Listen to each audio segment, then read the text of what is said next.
Il est 19h, vous avez raison de nous choisir. Bienvenue dans cette édition d'information. Voici les titres. C'est parti depuis ce lundi pour la 7e édition du festival culturel Ogo Bagna. L'ouverture était placée sous la présidence du Premier ministre Dr Shogel Kokala Maïga. L'affaire du viol de la fillette de 5 ans a surpris et choqué à Bamako et au-delà.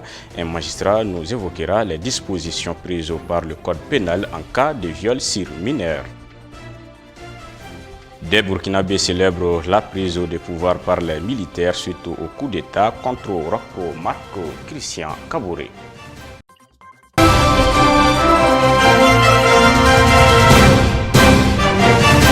Porteur d'un message du président de la République algérienne démocratique populaire Abdelmadjid Tebboune, le président du comité de suivi de l'accord pour la paix et la réconciliation nationale issu du processus d'Alger, Delmi Bounedjama, a été reçu en audience par le président de la transition, le colonel Assimi Goïta. À sa sortie d'audience, l'émissaire d'Algérien a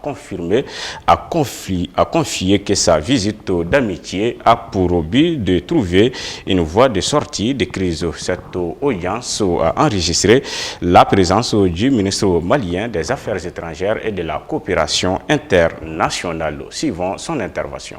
C'est une visite d'amitié qui rentre dans le cadre des concertations normales entre deux pays frères, des relations qui sont historiques, qui sont bonnes et qui sont prometteuses. Il y a eu plusieurs consultations, que ce soit de la part des déplacements de M. Lamamra à Bamako, mais également de la part du ministre Diop et de certains nombres de ministres à Alger. Et cette visite s'inscrit justement dans ces consultations. J'ai été porteur d'un message verbal du président Tebboune à son Excellence le président de la transition, chef de l'État. Et nous avons essentiellement fait une évaluation. J'ai écouté le président de la transition, son chef de l'État, sur son évaluation des derniers développements de la région.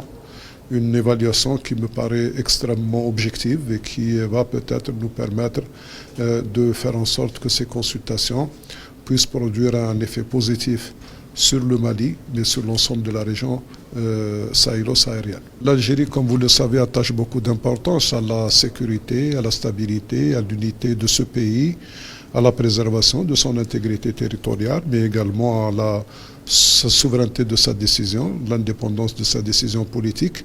Et nous avons estimé que le moment est venu, après les sanctions extrêmement dures qui ont été imposées au Mali, de faire en sorte que nous puissions jouer ce rôle de facilitateur qui permet aux frères africains de se retrouver autour d'une table et de dialoguer sereinement sur la meilleure manière d'envisager les problèmes et de les régler. Et il est clair que notre proposition qui a été faite au niveau de la dernière réunion du Conseil de paix et de sécurité a été avalisée. Il y a 2 paragraphes qui nous semblent extrêmement importants et qui ont été proposés et acceptés par le CPS et donc par l'Union africaine et qui peuvent servir de base de travail à cette concertation. C'est de dire que nous voulons entrer dans une logique de dialogue, de consultation, et pour éviter le blocage qui pourrait, ou la confrontation qui pourrait nuire aux intérêts de la région sahélo-saharienne. Et si jamais cette facilitation est acceptée par l'Algérie, il est clair que nous allons la faire accompagner par des mesures qui consisteraient par exemple à suspendre les sanctions qui frappent le Mali. Nous sommes tout à fait au début de nos consultations. Nous sommes également en relation, le ministre Lamamra, mais également le président Tebboune, sont en relation quotidienne pratiquement avec les autres membres de la CEDEAO pour faire en sorte que cette facilitation soit acceptée, qu'elle puisse travailler sur la base des principes qui sont ceux du Mali, mais également des autres pays de la CEDEAO. L'essentiel, c'est de nous mettre dans une atmosphère qui permet le dialogue entre pays frères, qui préserve, je le répète souvent, l'intégrité territoriale de ce pays, son unité nationale et l'indépendance de sa décision politique.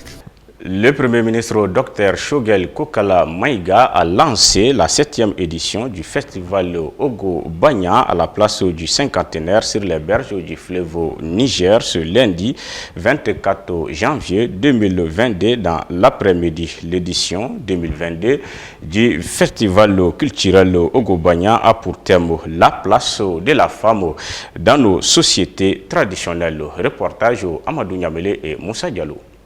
C'est la culture Dogon dans toute sa diversité qui est en exposition depuis hier lundi sur les berges du fleuve Niger. Plusieurs personnalités ont pris part à la cérémonie d'ouverture de cette 7e édition du festival culturel Ogo Banya. Après le discours du bienvenu du représentant de la mairie de la commune 3, M. Mamadou Kouyaté, le vice-président du Guina Dogon, Amidou Ongoiba, a salué l'engagement de la plus haute autorité de la transition pour l'organisation de ce festival-là.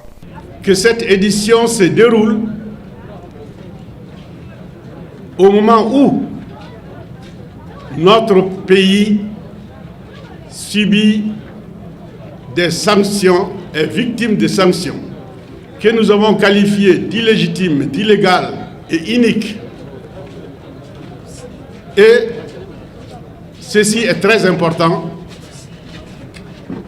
Nous avons, par cette occasion ici, nous réitérons notre soutien à la transition, c'est-à-dire au gouvernement de la transition et à son président. Mesdames, Messieurs, notre association a initié cet événement annuel pour contribuer à promouvoir davantage les cultures maliennes et soutenir ces acteurs à la base dans le contexte actuel de crise qui a mis à mal les ressorts économiques de plusieurs localités. À cette 7e édition du festival culturel Ogo Banya, la communauté soninké est l'invité d'honneur. En ce sens, l'histoire des soninké racontée aux invités par l'ancien ministre Abdraman Nassila. Les soninké, encore appelés Sarakole, ou Serekoulé, ou Marka, selon la tradition orale, sont originaires du Yémen avant de s'installer sur la Haute-Égypte, dans une région dénommée Soni, d'où le mot Soninké ou habitant de Soni. C'est donc de cette région qu'après des années consécutives de sécheresse, que le peuple soninké, sous la conduite de leur chef Yugorase Dinga, émigra vers l'Afrique de l'Ouest pour fonder le royaume de Ouagadougou, qui deviendra plus tard l'empire de Ouagadougou, s'étendant de Tangat au nord-ouest du Sénégal jusqu'au delta intérieur à l'est du Niger. Ce territoire sur lequel s'étendront l'empire du Mali puis l'empire Songhai couvre aujourd'hui la presque totalité des États de l'Afrique occidentale. L'association Irganda, Tapital Poulakou ont tous remercié Guina Dogon pour cette belle initiative. Le Premier ministre, Dr Shogel Kokala Maïga, se réjouit de la tenue régulière du festival tous les ans. À l'occasion de la cérémonie d'ouverture de la 7e édition du festival Dogon Ogo Banya, et de souhaiter la chaleureuse bienvenue à tous à cette grande fête culturelle malienne. À mes cousins Dogon, je voudrais dire Amba et Dile, merci pour l'honneur de cette invitation. Distingués invités, mesdames et messieurs, la 7e édition du festival Ogo Banya se tient à un moment où notre pays, résolument décidé à prendre son destin en main, a été mis sous sanction de manière injuste et illégale par les pays de la CEDEAO et de l'UEMOA. Après les succès mémorables des précédentes éditions, salués par tous, nous voici donc réunis pour la 7e fois consécutive pour célébrer la riche diversité de notre patrimoine culturel à travers une de ses composantes, la plus importante, la culture Dogon. Célébrer cette culture, c'est affirmer vigoureusement notre identité. C'est aussi l'ouvrir à tous, à travers diverses formes d'expression et favoriser ainsi le dialogue des cultures pour le vivre ensemble. Plusieurs activités sont au programme durant 7 jours. Le divertissement, la paix et la cohésion sociale sont au cœur du festival Ogobanya. Toujours au festival culturel Ogobanya, 7e édition, le ministre de l'Artisanat, de la Culture, de l'Industrie hôtelière et du Tourisme Andogoli Guindo, ainsi que d'autres personnalités se sont exprimées au micro d'Amadou Niamele sur les images de Moussa Diallo. Alors donc ce festival se déroulant au bord de ce fleuve, est déjà l'expression d'une grande symbolique. Alors donc je disais maturité déjà, 7 années consécutives, cela dénote de la vaillance, de la témérité, du sérieux et surtout de la constance de l'association culturelle Guina Dogon qui se bat pour la protection et la promotion de la culture Dogon, mais de la culture malienne en général. Et vous savez qu'avec le choc des cultures et avec les conjonctures sécuritaires, politiques, sociales, économiques difficiles, émaillées des crises multiples, multiformes et multidimensionnelles que connaît notre pays, la culture d'une manière générale se trouve dans une menace devenue presque permanente.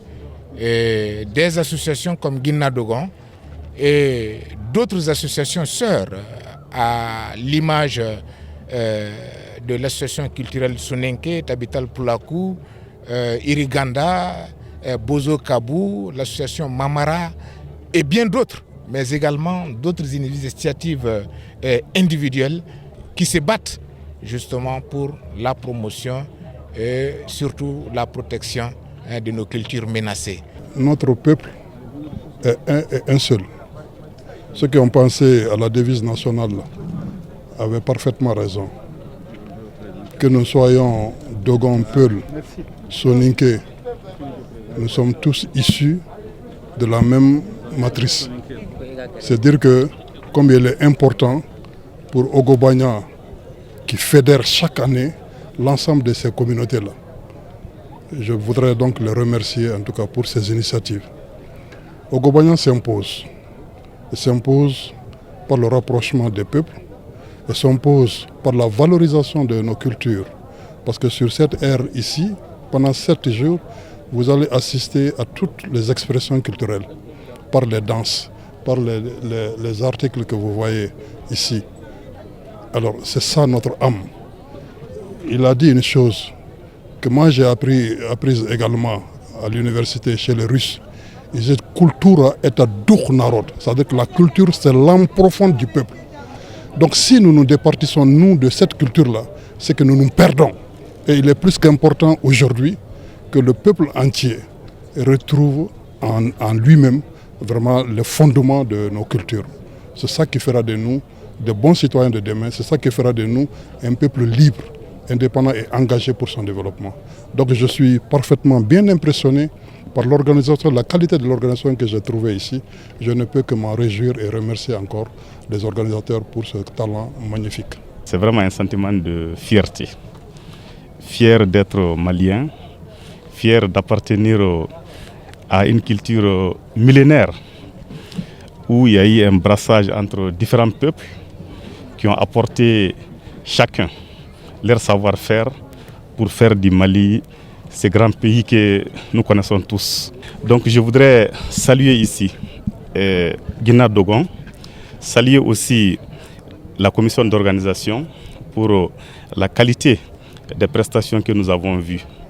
Je voudrais saluer aussi la communauté soninké qui est invitée d'honneur de cette 7e session, ainsi que toutes les organisations sœurs qui accompagnent Guinna Dogon dans le cadre de l'organisation de cette 7e édition. Comme mes prédécesseurs l'ont rappelé, la culture, c'est ce qui caractérise l'homme. Un homme sans culture n'en est pas un.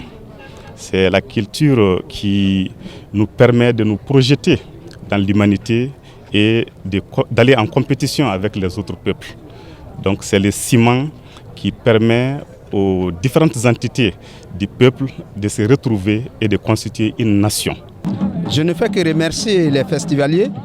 Aujourd'hui, ici, nous sommes là. Je suis avec une délégation de la Côte d'Ivoire, de la jeunesse malienne de Côte d'Ivoire. Ici présent, mon premier vice-président, mon secrétaire général, avec mon secrétaire, avec les institutions et le secrétaire à la communication. Nous sommes vraiment fiers de la culture Dogon et de la culture malienne. Aujourd'hui, j'appelle à tout le Mali, toute la population malienne, d'être unis autour de nos autorités de transition. Seule l'union qui peut nous enlever dans cette difficulté. Et la culture, nous devons nous baser sur la culture pour avoir une relation fraternelle sincère entre les peuples. Parce que la culture, c'est la clé, c'est l'identité, c'est le point fort de l'union des peuples. Parce que quand vous regardez la culture, on sait que tout le Mali est un et indivisible. J'appelle à l'union et à la valorisation de la culture.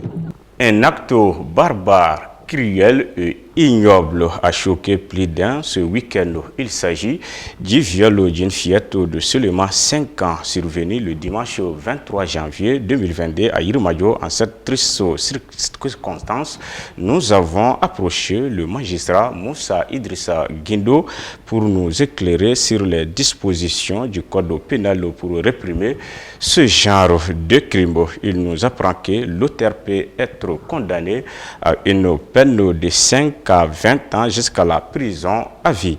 Explication dans ce élément d'Aïssata Touré et Ladji Mamadou Traoré. Le viol sur la petite fille de 5 ans est un acte qu'on a du mal à qualifier à cause de sa gravité qui peine chacun d'entre nous. Tout d'abord, nous avons essayé de savoir comment le code pénal malien définit le viol. Le code pénal malien 2001, à son article 226, définit le viol comme tout acte de pénétration sexuelle, de tel qu'il soit commis sur la personne d'autrui par violence, contrainte, menace et par surprise, est un viol. Et c'est sanctionné par une peine de 5 à 20 ans de réclusion. Bon, la réclusion, ça va jusqu'à 20 ans, et facultativement d'1 an d'interdiction de séjour. C'est-à-dire qu'en cas de viol, il peut être condamné jusqu'à 20 ans de réclusion et d'interdiction de séjour. Et le plus grave encore, s'il y a des circonstances atténuantes ou si ça se passe sur une catégorie de personnes. Les sanctions sont encore plus lourdes s'il s'agit de viols sur mineurs. Elles peuvent aller jusqu'à l'emprisonnement à vie. Si le viol a été commis à l'aide de plusieurs personnes, quand on dit le viol en bande ou bien sur un enfant, ça accomplit la tâche, on appelle ça des cas aggravants, et surtout sur la personne des mineurs, dont ça passe aujourd'hui par rapport à l'actualité, condamnable, comme je vous ai dit par rapport à la définition, est un acte très grave, et là aussi ça va de l'exclusion jusqu'à la prison à perpétuité, parce que compte tenu même de la vulnérabilité de l'enfant et son âge, parce que quand on définit l'enfant, c'est de 0 à 5 ans. Quand on voit le code dit de 5 à 15 ans, moins 15 ans, ce qui veut dire que nous sommes dans ce cadre-là de mineurs et il y a une loi qui les protège. Ça, on appelle ça des enfants victimes. En tant que père de famille, M. Guindo juge cet acte criminel et intolérable. C'est un acte horrible, criminel et barbare. Dès que j'ai vu ça, ça m'a sidéré. Et la loi, elle est là pour ça. Elle doit être appliquée à fond. À des monstres comme ça, il faut aller jusqu'au bout. Je pense qu'au Mali aujourd'hui, avec des sanctions comme perpétuité en prison ou bien la peine de mort, il mérite cela. Il a lancé un appel à tous les parents de bien surveiller les enfants pour éviter ces genres de situations. Les parents doivent être assidus, suivre les enfants, parce que les enfants ils se déplacent et vont partout. Et dans ce cadre-là, compte tenu de cette situation, je pense que la maman a manqué de vigilance et voilà ce que ça nous a amené. Et je lance un appel à tous les parents de prendre des mesures. Ça veut dire quoi? De surveiller les enfants de près. Parce qu'aujourd'hui, nous sommes en pleine année scolaire. Après l'école, il y a tout. Et puis tout se passe partout. Nous sommes en insécurité. Et seule la vigilance paye. Et c'est un acte qui doit être sanctionné. Je pense que au cas où il y aura plainte, parce que j'ai entendu parler, le papa dit qu'il a oublié compte tenu de cet acte-là. Parce qu'il faut un acte médical qui prouve à suffisance que l'enfant a été violé avec ces vidéos. Je pense que c'est les témoignages. Dès qu'ils vont déposer plainte, la justice va faire son travail. Ensemble, unissons nos forces et soutenons les autorités judiciaires de notre pays pour lutter contre le viol et protéger ainsi la vie des femmes et des fillettes. La justice malienne est interpellée pour mettre fin à ce genre de pratiques ignobles dans notre pays. Les fake news aux fausses informations inondent le monde des médias de nos jours, particulièrement les réseaux sociaux. C'est pour cette raison que l'Association des professionnels de la presse en ligne a animé une conférence de presse sur l'impact de la désinformation et des fake news en cette période de crise. Selon le président de l'association, ces fausses informations, fake news et désinformation sont en train d'enflammer une situation déjà tendue. Maïmouna Koulibaly.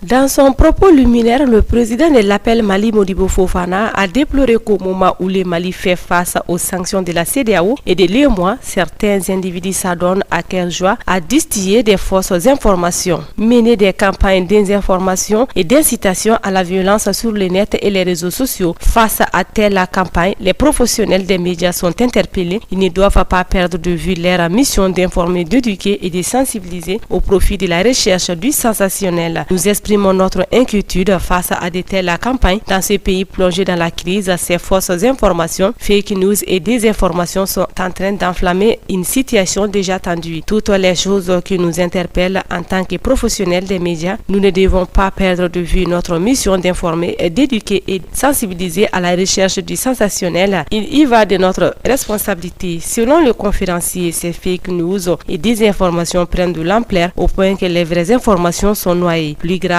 certains journalistes et éditeurs en ligne se laissent piéger par la reprise de certains articles de presse en ligne fantômes et étrangers qui contribuent à envenimer la situation. Il faut tenir compte du contexte exceptionnel car nous sommes actuellement dans une situation existentielle. Autrement dit, le Mali est menacé dans son existence à cause des crises multidimensionnelles et les récentes sanctions, a expliqué le premier responsable d'Appel Mali. Pour le président Modibo Fofana, les professionnels des médias doivent jouer leur rôle et exprimer leur patriotisme en diffusant de vraies informations après vérification des faits, mais pas en reprenant des articles haineux, des articles produits par certains médias en dehors du Mali pour entretenir la confusion et semer la haine. Nous invitons nos confrères de certains web TV qui donnent l'information en temps réel à faire preuve de plus d'attention et de vigilance. Les directs mal préparés sans filtrage peuvent déboucher sur des poursuites judiciaire au regard de la loi portant représentant de la cybercriminalité. En vue de lutter contre ces phénomènes, Appel Mali a annoncé son président a mis en place un centre fact-checking pour vérifier les fausses nouvelles afin d'aider les journalistes à éviter les pièges. Pour ce faire, vous pouvez vous adresser à David Damele, Lassine Nyangali. Salifou Diarra a souligné le président. Pour Lassine Nyangali, l'engin pour les vrais journalistes aujourd'hui, ce n'est pas la rapidité dans la diffusion de l'information, mais la qualité et l'effort qu'on fournit dans la vérification. Place maintenant à l'actualité internationale. Ce lundi soir, Orokmark Christian Kabore a été destitué par le mouvement patriotique pour la sauvegarde et la restauration dirigé par le lieutenant-colonel Paul Adi Sadogo d'Amimba. Les militaires ont notamment annoncé la suspension de la constitution, la dissolution du gouvernement et de l'Assemblée nationale. Des Burkinabés sont descendus dans les rues saluer cette prise de pouvoir. Le Burkina était en train de mourir. Les militaires sont venus les sauver, crie un jeune en délire. C'est un ouf de soulagement, lance un autre car, ajoute-t-il, nous étions en face d'un pouvoir en manque de compétences, d'intelligence et qui a pris en otage tous les fils et filles du Burkina Faso. À la tombée de la nuit, dans un vacarme de motos, ils sont retournés chez eux avant le début du couvre-feu à 21h. Des jeunes ont également manifesté leur choix dans les rues de Bobo Dioulasso, mais dans la deuxième capitale du pays, tous les habitants ne partagent pas forcément leur enthousiasme et les avis restent partagés. 3 manifestants ont été tués ce lundi par les forces de sécurité soudanaises. Lors d'une nouvelle manifestation contre le coup d'État militaire, la mobilisation populaire ne faiblit pas depuis le coup d'État du 25 octobre en dépit d'une répression meurtrière et de nouvelles rafles. Les forces de sécurité soudanaises ont tué ce lundi 3 manifestants qui participaient à Khartoum au rassemblement contre le putsch militaire, ont indiqué les médecins. Comme à chaque fois à la veille des manifestations, les forces de sécurité ont procédé à des rafles nocturnes, arrêtant des membres des comités de résistance des différents quartiers de Khartoum, ont indiqué ces organisations locales, véritables colonnes vertébrales de la mobilisation. Aux États-Unis, le début des nouveaux procès George Floyd, les 3 policiers présents aux côtés du policier Derek Chauvin, condamné en juin pour le meurtre de l'Afro-Américain, comparaissent depuis ce lundi devant la Cour fédérale de Saint-Paul dans le Minnesota pour violation des droits civiques de George Floyd, une procédure qui n'est pas la dernière et qui doit durer plusieurs semaines. Ils ont regardé Floyd agoniser lentement, dit la procureure en ouverture des audiences. À 25 reprises, l'Afro-Américain a répété « Je ne peux pas respirer » sous les genoux de leur supérieur, Derek, et ils n'ont pas levé les petits doigts pour l'aider, ajoute l'accusation en direction du jury. Les jours du drame, les agents Alexander et Thomas, peu expérimentés, avaient été rejoints pour plaquer au sol George Floyd et tenir les bandeaux à distance. En juin, Chauvin, reconnu coupable de meurtre, a été condamné à 22 ans de prison. Poursuivi aussi dans cette affaire, il a déjà plaidé coupable. Ses 3 collègues sont donc jugés sans lui pour violation des droits civiques de George Floyd, à l'occurrence sa liberté et sa sécurité, et ils seront jugés à nouveau en juin prochain pour complicité de meurtre. Une bousculade autour du stade d'Olembe à Yaoundé, survenue avant le match à Cameroun-Comores, comptant pour le 8e de finale de la CAN 2022, a fait au moins 8 morts, dont un enfant de 6 ans, d'après un communiqué de l'hôpital le plus proche du stade. Le drame s'est déroulé à l'entrée sud de ce stade flambant neuf, tout juste achevé pour le tournoi continental, environ 1 heure avant le début de la rencontre avec le Cameroun et les Comores, en 8e de finale de la CAN 2022. Selon des témoins, devant la pression, la police dépassée aurait alors décidé d'ouvrir les grilles, et c'est ce qui aurait provoqué le mouvement de foule et la bousculade meurtrière. Le bilan provisoire est lourd, 6 à 8 morts au moins, dont un enfant de 6 ans, d'après un communiqué de l'hôpital Messassi, le plus proche du stade. Tard dans la soirée, le secrétaire général de la CAFA s'est rendu dans l'hôpital Messassi où la majorité des blessés a été transportée. C'est la fin de cette édition. Merci à vous de l'avoir suivi. Bonne suite de programmes sur Nieta TV.